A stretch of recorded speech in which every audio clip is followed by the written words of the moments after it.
All right, good morning, everybody. Welcome. My name is Jesse Powell. I am faculty here at the Providence Portland Internal Medicine Residency, and I'm going to be introducing our speaker this morning.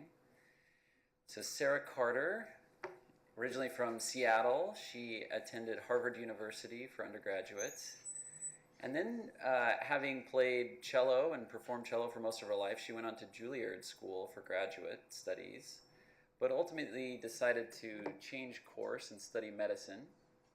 She did her postgraduate pre-medical courses at Columbia, and then attended Wake Forest University for medical school, and then came out here to Providence, Portland, for her internal medicine residency. And she's been our illustrious chief resident for the past year.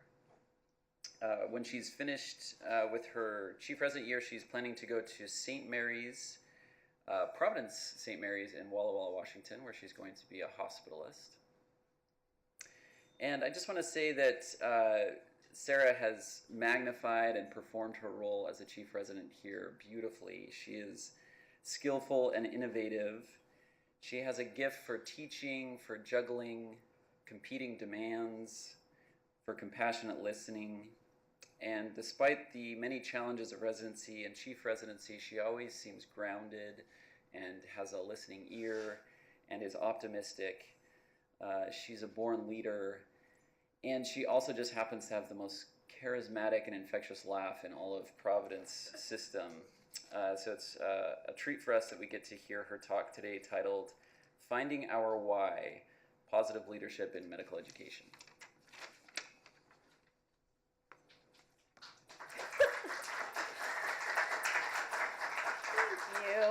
Thank you for that lovely introduction, Jesse. I see a lot of familiar faces here in this audience, so thank you so much for being here. Every year, the chief resident gets asked to give a grand rounds talk. So I wasn't surprised when Dr. Stevens reached out to me a couple of months ago via email to try to schedule this presentation, which I was obviously more than happy to do and felt really excited about. However, a couple of days after I responded to her email, my initial feeling of excitement actually gave way to some mild panic as I started trying to brainstorm potential topics for this talk. Normally, we think of grand round speakers as sort of experts in their area of medicine. So we in the audience get to learn all kinds of great things, updates in heart failure and diabetes and stroke management, ID pearls for the PCP, which is always a favorite of mine, talks on palliative care and medical education. And so I've always considered this to be sort of a sacred hour of learning for those of us in the audience from people who have a lot of expertise. I, on the other hand, just finished residency a year ago. I've been an attending now for less than a year. I don't really consider myself an expert in any particular area of medicine, and I'm certainly still developing my own individual style and approach to clinical practice. So for a few weeks, I agonized over potential talk topics. I have a lot of interests outside of work that are sort of tangentially related to health or medicine, but none of these seemed particularly appropriate as grand rounds topics. So one morning I was out on a run, which I do every morning before coming into work. And this honestly helps me sort of maintain my sanity, and I come up with a lot of good ideas on these early morning runs. And I had a realization, and that was that I do actually have some small area of expertise, and that is residency. I recently finished my residency training, and I've also had the opportunity during this last year to occupy a somewhat gray space between being a resident and an attending that has allowed me a bird's eye view into what is really going on with our residents, what stresses them out, what brings them joy, and what brings them pain and sorrow at times. Transition points are sort of pivotal moments in medical training. And we are actually at an important transition point just this week, right now, with new interns starting on the wards and in the ICU and on night float, and all of our other residents kind of moving up a year, and our R3s graduating. I believe that there is a void in our current model of medical education surrounding leadership education. It is a reality of residency that each and every resident is called upon at multiple points to be team leaders, and this is actually a highly faceted and complex role. I believe that providing leadership education and training would allow our residents to more fully embrace their role as leaders and also alleviate some of the inherent anxiety surrounding this transition. So my hope for this talk is to convey why I think this is important and how we can start moving towards this goal. So as I said before, this is going to be a somewhat unconventional Grand Rounds talk. I am certainly not an expert in the field of leadership, although it's of significant interest to me, or of medical education, but I do have, especially after this past year, a deep understanding of how residents feel about their work. And so this is going to be a bit more of an exploration of what could be, with some suggestions for ideals or models moving forward. So I have three main objectives for this talk. First, I'd like to more clearly frame this issue and address the question of whether there is in fact a need for leadership training in resident education. Second, I'd like to share what some residency programs are doing to implement leadership training in their educational models. And last, I'll be taking a little bit of a step back and talking about some bigger picture concepts by thought leaders outside of medicine with ideas that I think pertain to this issue of leadership training for our medical trainees. We'll see how I do. So I thought I'd start by providing a little bit of a refresher for those who have been out of residency training for some time about the things we ask of our senior residents as team leaders. First and foremost, we ask of them to provide excellent patient care, always. This requires a degree of comfort in one's own knowledge base and an understanding of when to act versus when to ask for help. Next, team management. This is huge. This includes time management, effective communication with all members of the team, which includes interns, medical students, and attendings, conflict resolution at times, and the ability to provide effective positive and negative feedback to everyone on the team. The ability to do this well hinges largely on one's skill in providing ongoing assessment of learners. Lastly, teaching, which could really be its own separate talk to both interns and medical students, a huge part of being a senior resident. So some residents have natural leadership and teaching abilities, but others do not as easily make this transition from intern to senior resident. Some early research has suggested that formal instruction in leadership enables residents to be better teachers and leaders and increases enjoyment and fulfillment in their work. Historically, residents have learned how to do things like lead their team from sort of ad hoc, on-the-job experiences. This can sometimes work out really well, but you can imagine how this can also lead to some major inconsistencies in how people learn to lead and manage their teams effectively. So we demand fluency in these skills from our rising senior residents, but we do not necessarily teach these skills as part of medical education. This recent statement from the Association of American Medical Colleges at the top of the slide highlights that students entering residency should already possess leadership skills to enhance a team's functionality. A significant majority of polled medical students responded that leadership and management skills were important to their future as physicians. However, a web-based survey of medical education deans from schools around the country revealed that only half of their programs had leadership curricula as part of medical education, and among these, there was extremely wide variation in terms of format and content that were reported. Despite this void in training, leadership in medicine has become somewhat of a hot topic in recent years. This recent editorial piece in the New England Journal of Medicine from May 2018 underscored the importance of leaders in medicine. Why is this important? The authors posit that healthcare in the United States suffers from, quote, a persistent and worsening disconnect between the capacity of the physician leader workforce and the needs of our evolving and increasingly complex healthcare system.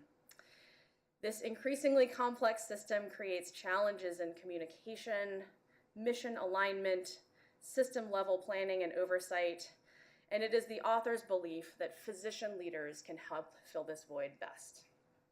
Healthcare represents 18% of the United States economy, with over 6,000 hospitals and 1 million physicians nationwide. Health systems should make leadership development an organizational priority for their trainees. And as you can see from the quote at the top of the slide, the authors of this editorial suggest that the growth of physician leaders is both vitally important and requires significant time and commitment throughout the training experience.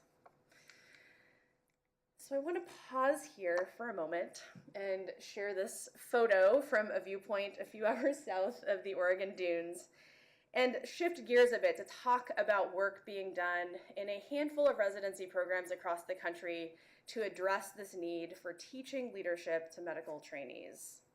Residency, in my mind, is a truly optimal time to teach leadership skills, as residents will directly utilize these tools on the job as team leaders on a day-to-day basis. So I'm going to go over 4 programs, and my particular interest was in the sort of initiation of leadership training programs and what that looked like for these groups. So as a shout out to Dr. Mastronardi, we're going to start by talking about the Ohio State University.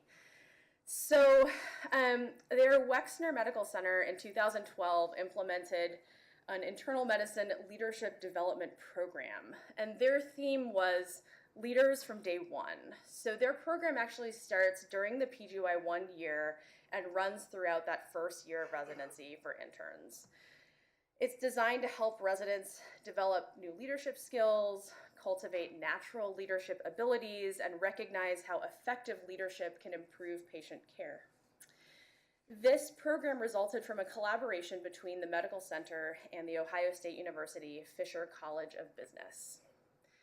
So delving a little bit deeper here, the program consists of 12 modules that are 90-minute sessions, as well as a 20-minute introduction at the beginning of intern orientation.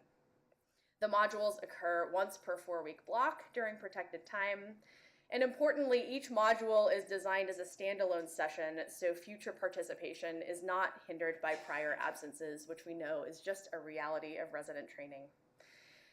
The modules are interactive in nature, so out of the 90 minutes, there was always at least 30 minutes of small group discussion kind of worked into the session. And faculty participation was based on skill sets and expertise. So as you can see, it's kind of a mix of medical center faculty members and business school faculty who are kind of leading the modules. After the first year this was implemented in 2012, a small focus group was kind of pulled out of the larger group. And 100% of the focus group participants, which was 13 out of 13, felt that leadership was highly or very highly important in their role as a physician. And 85%, or 11 out of 13, recommended the program for future PGY1 residents, and particularly helping them in the transition to becoming PGY2s. The PGY1 survey has continued and was revised in 2014, and still to this day, over 90% of respondents express an interest in ongoing leadership training. Unfortunately, the paper didn't provide a whole lot of additional data on the program, but it has continued now since 2012 with some changes. The authors cite an ongoing high level of interest among residents as the driving force behind continuation of this program. They say, "We attribute the success of implementing and sustaining the program, as well as engaging the residents, to strong support for the LDP from both departmental leadership and faculty, along with ongoing resident participation in curriculum development." So overall, this seems to be a pretty successful program that helps interns start to think about their roles as leaders long before they actually transition to the R2 year. Next, we have Mass General. So they have a leadership development course which was initiated during the 2013 to 14 academic year. In this paper, the author's stated goals were to help residents develop basic leadership skills that are directly applicable to clinical work, promote residents' personal and professional development, and build longer-term interest in leadership and management to kind of address some of the needs that were brought up in that New England Journal editorial that I mentioned earlier. Similar to the Ohio State, the curriculum at MGH was born out of a partnership between the medical school and the business school. The curriculum was further refined with input from Department of Medicine faculty. The authors note three main central considerations in their course development. The first and kind of most obvious challenge is the logistic challenge of fitting a whole new curriculum into an already packed resident schedule. It was determined by this group that the course would likely be most effective if implemented early in the R2 year. So again, like I mentioned before, at this important time of transition for residents assuming new roles and responsibilities.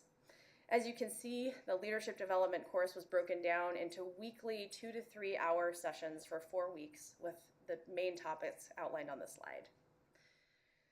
The second main consideration was curriculum design. They considered purchasing externally developed course material versus building the course themselves internally versus some hybrid model. And they ultimately wound up deciding to build the course internally, which was A, much less expensive, and B, allowed them to really tailor the curriculum specifically to meet the needs of their program's residents. The other big benefit was that this also allowed them to involve residents in course development. Choosing educators was the final main consideration for this undertaking. Ultimately, the group chose to use internal facilitators as they would better understand the specific leadership challenges that residents face. Facilitators included faculty, the chief of medicine, the chief resident, a psychiatry attending that works with residents, and the psychiatry chief resident. The first version of this curriculum was offered to rising R2s during a month-long rotation in July 2013. In the end, during this first year, 16 residents took the course, seven in MGH's primary care track, 8 categorical internal medicine resident, and 1 med-peds resident. The majority of participants felt that the LDC provided content and skills pertinent to clinical medicine. They also agreed that this curriculum helped them to gain a better understanding of individual strengths and weaknesses as leaders, as well as different leadership styles. Most participants also indicated that as a result of the leadership course, they were more prepared to face challenges arising with team members at all levels of training, as well as non-physician colleagues. Other feedback included an appreciation for some unique elements of the LDC curriculum, including a presentation about evidence that leadership impacts clinical outcomes. The MGH model used business school-style case studies about everyday clinical practice to teach residents about leadership. This study and the ongoing work at MGH highlights this particular method's strengths, which include analyzing complex, real-life problems that often do not have simple solutions, simulating decision-making, and allowing participants to debate alternate viewpoints or approaches with their colleagues. We are going to briefly return to Ohio to discuss a different kind of approach to the leadership issue developed at the Cleveland Clinic.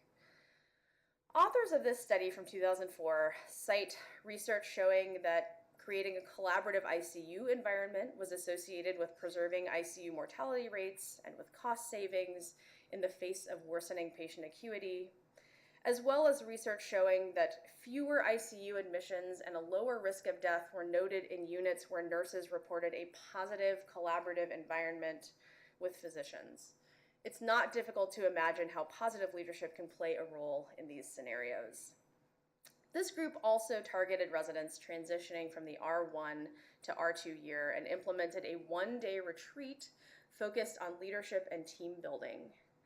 The authors describe this intervention as, quote, consisting of a full-day off-campus retreat in which all PGY1 residents convened in a shelter in a suburban park. The retreat day consisted of a series of activities, breakfasts, a talk describing relevant examples of leadership, team building. They did like a survival-style activity with a subsequent debriefing. They played Pictionary, and then there was a team-based discussion of leadership principles. Questionnaires were completed by participants both at the beginning and the end of the day. This is one of the things that was talked about by the group, which was sort of the commitments of leadership.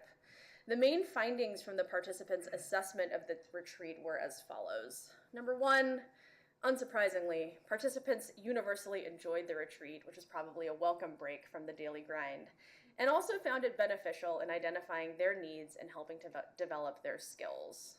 Number two, the activities that were rated most highly were actually those that examined teamwork and reviewed the attributes of effective leaders. Number three, in the survival exercise, teams almost always performed better than individuals, which demonstrated the powerful effects of teamwork to attendees. And number four, participants were able to cite examples from their personal experience of excellent leadership, and they felt that discussing these experiences explicitly allowed them to set their own personal leadership standards. Obviously, this study has limitations, as all of these do. Most importantly, they do not directly assess the impact of learning on clinical practice, nor the durability of these newfound insights, so further exploration there is needed. This study was back from 2004, and the Cleveland Clinic has sort of evolved its curriculum now to be called the Resident as Teacher curriculum, which main goal is to help to transition residents to prepare for their supervisory roles. So there's one other program that I wanted to talk about, and that is the University of Washington, our neighbor to the north. They have been addressing the issue of leadership training and residency for a long time.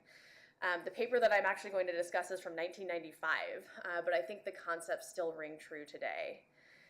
Their department holds an annual resident teaching course, which covers material integrating resident roles as teachers and leaders. This course spans 3 sessions, with topics indicated on the slide. It was born out of a survey that showed that residents were less comfortable with leading and teaching than they were with fulfilling their clinical responsibilities. 3 main areas of concern were noted by residents: teaching, managing day-to-day patient care activities, and communicating effectively on a variety of levels. Residents specifically requested teaching on how to recognize decompensation, burnout, and depression in their team members. The course sessions here are interactive and designed to generate constructive discussions and problem solving. Effective communication is highlighted, particularly clarifying expectations and goals and providing evaluations and feedback, which I know is a major source of stress for a lot of residents. So I wanted to go into a little bit more detail about the UW resident teaching course because I found it really interesting. So the first part of the course is a discussion about establishing the leadership role. So this includes things like clarifying expectations and creating a supportive and positive learning environment. It also addresses areas of potential conflict and how to handle these often difficult situations. 1-minute manager rules are discussed.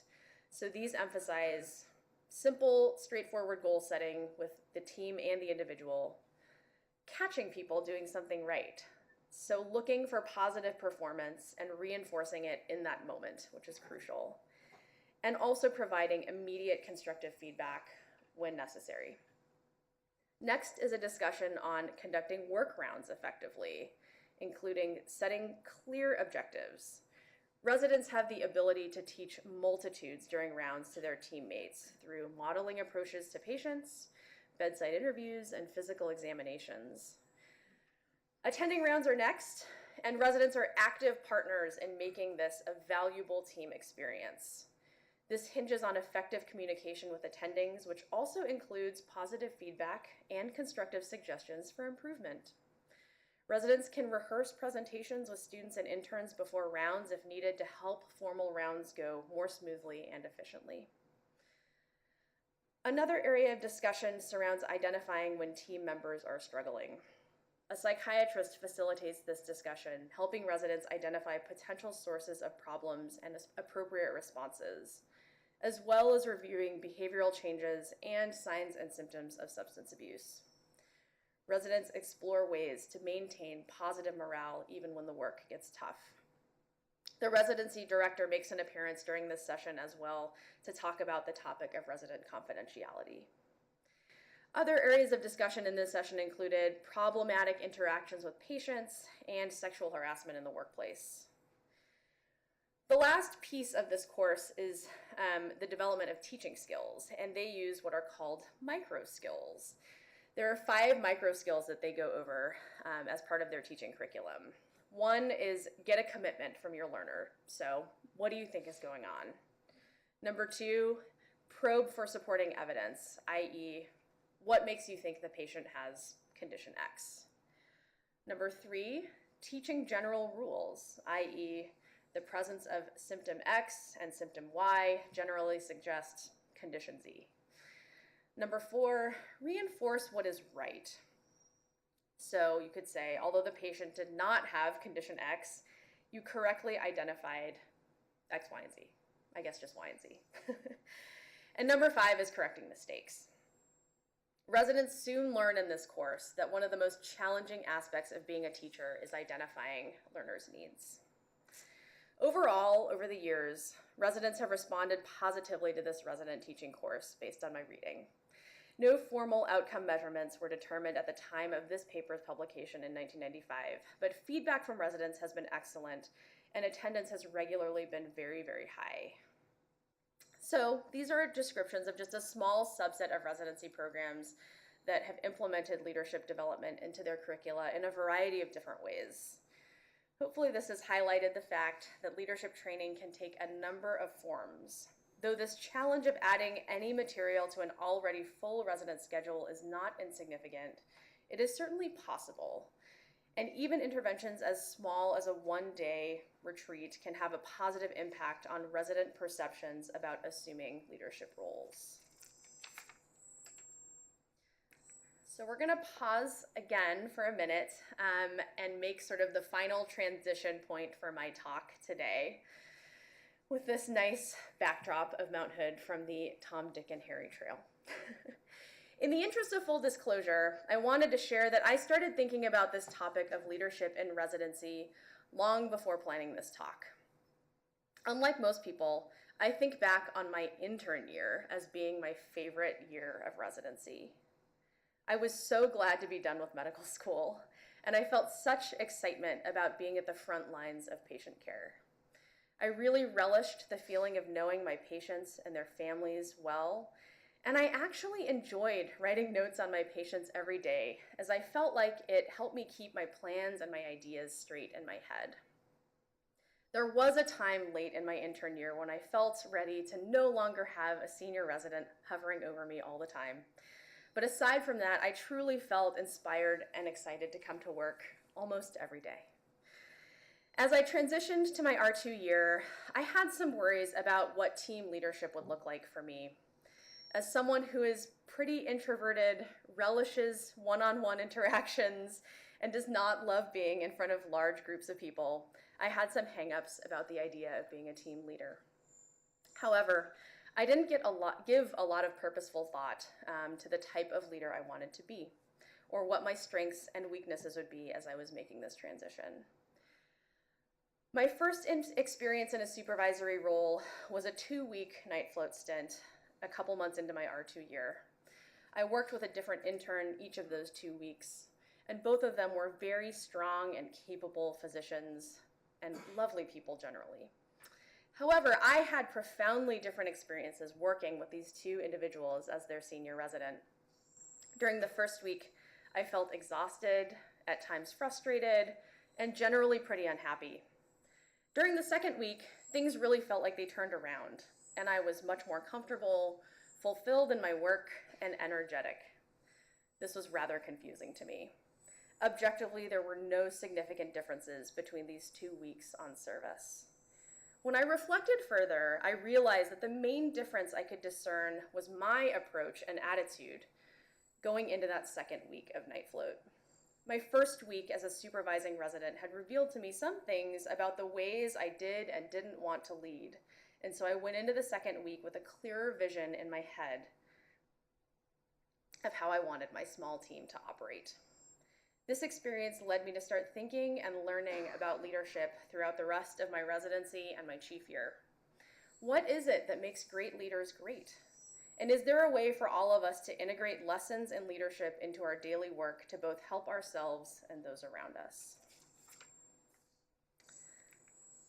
I started my exploration on the topic of leadership by returning to what was familiar ground for me, the literature of psychology. This is what I majored in as an undergrad. This book, The Joy of Leadership, helped provide me a little insight into the positive benefits of being both a confident and humble leader. Tal Ben-Shahar, the primary author, has taught two of the largest classes in Harvard University's history, positive psychology and the psychology of leadership. He has authored a number of books on these topics as well. An in-depth discussion of positive psychology is beyond the scope of today's talk, but needless to say, applying principles of positive psychology to leadership does seem like a natural bridge. Ben-Shahar discusses the unique characteristics of great leaders, which he breaks down into 5 essential qualities: strength, health, absorption, relationships, and purpose. So the acronym is SHARP. Strength is about focusing on the things we are good at and that we care about. Health refers to managing our energy, eating well, exercising, sleeping, doing our best to tend to our physiologic needs. Absorption refers to being mindful, engaged, and present. This is particularly relevant and at times challenging in our day and age, with technology right at our fingertips and the need and demands of constant connectivity tugging us away from achieving deep work. Relationships, according to Ben-Shahar, are the prime predictor of well-being and successful leadership. So this is our ability to engage in authentic relationships. Never has this rung as true for me as this past year, when I found myself developing deep and meaningful relationships with so many of the residents I worked with. Purpose refers to having a sense of meaning in one's work and feeling connected to that work in a genuine way. I think all of these things are important to keep in mind, and residency seems, to me, an ideal time to start integrating these habits early in a medical career. I try to remind myself of these 5 principles on a daily basis in an effort to be the best leader I can be, especially when times are difficult or my work feels taxing. My exploration eventually led me to the work of Simon Sinek, who some of you may be familiar with. He is a British-American author whose work centers on leadership, and he has written a number of books on this topic, all of which I have voraciously read. His talk at TEDx Puget Sound in 2009, entitled "How Great Leaders Inspire Action," has had almost 40 million views and remains one of the most heavily watched TED Talks of all time. He introduced this model, this idea of what's called the golden circle, which you can see on the slide. He suggests that this model explains very simply why some leaders inspire and others do not. Everyone, all members of a team, typically know what they are doing. They also generally know how they are doing what they are doing. However, substantially fewer folks know why they do what they do. In Sinek's characteristically eloquent words, quote, "People don't buy what you do, they buy why you do it. If you talk about what you believe, you will attract those who believe what you believe." He gives many examples in this talk and in his books of this type of charismatic and positive leadership. One that can resonate with most folks has to do with Apple. A lot of us use iPhones.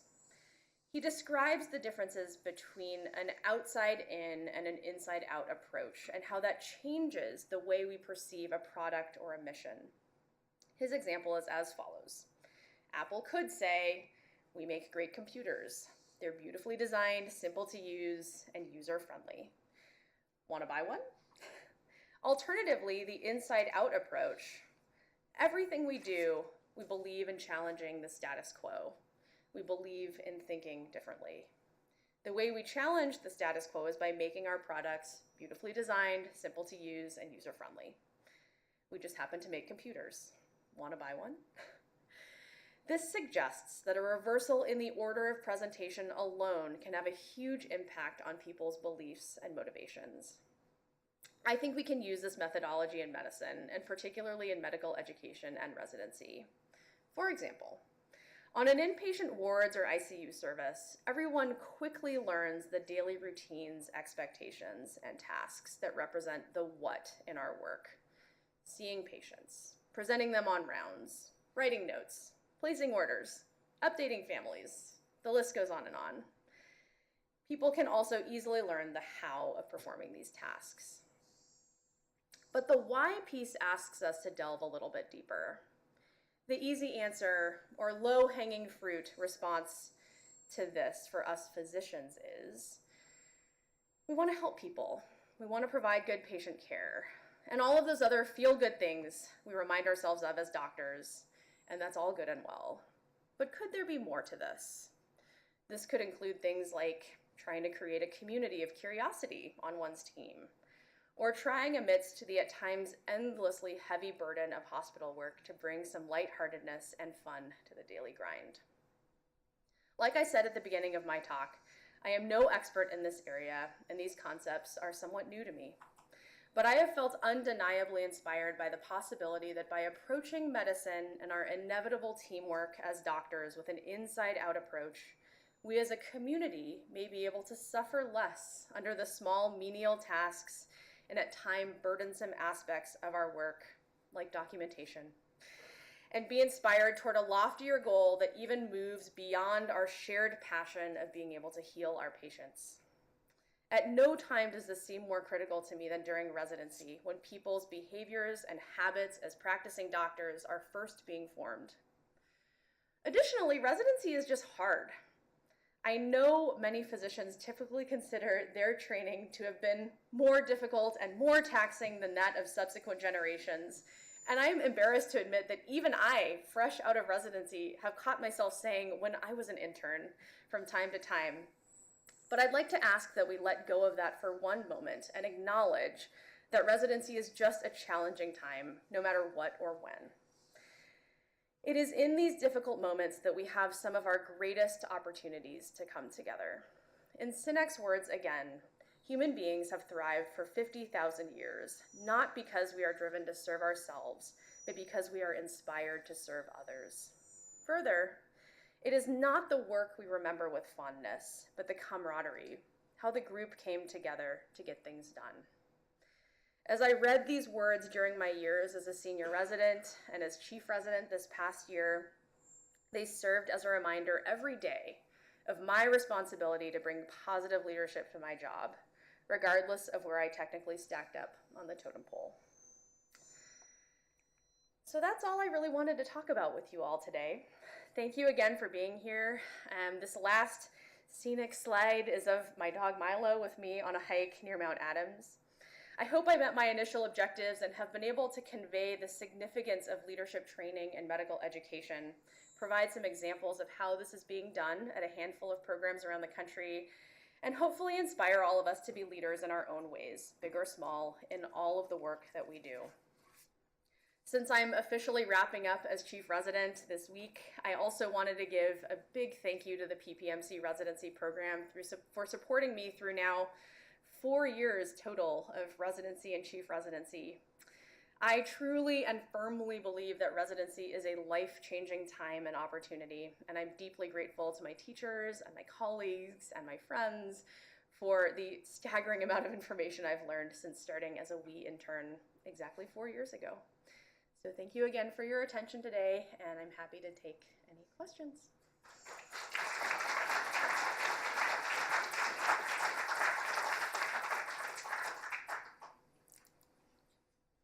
Yes. Sister, I have a question for you for the 4 different models. Yeah. Fairly different from each other. Mhm. Both different content, but also different structure of very intensive short periods versus long periods over the course of a year. Mhm. And did you come away with conclusions about what you think would be the most effective model?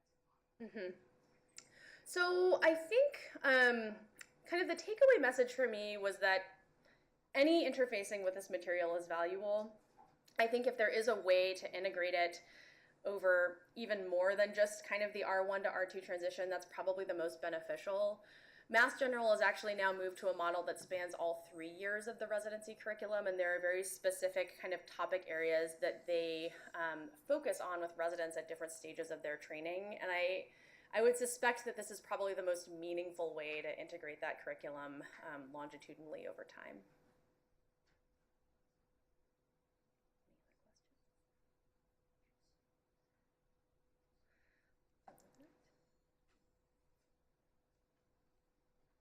Thanks again. Thank you very much, Sarah, for a wonderful talk.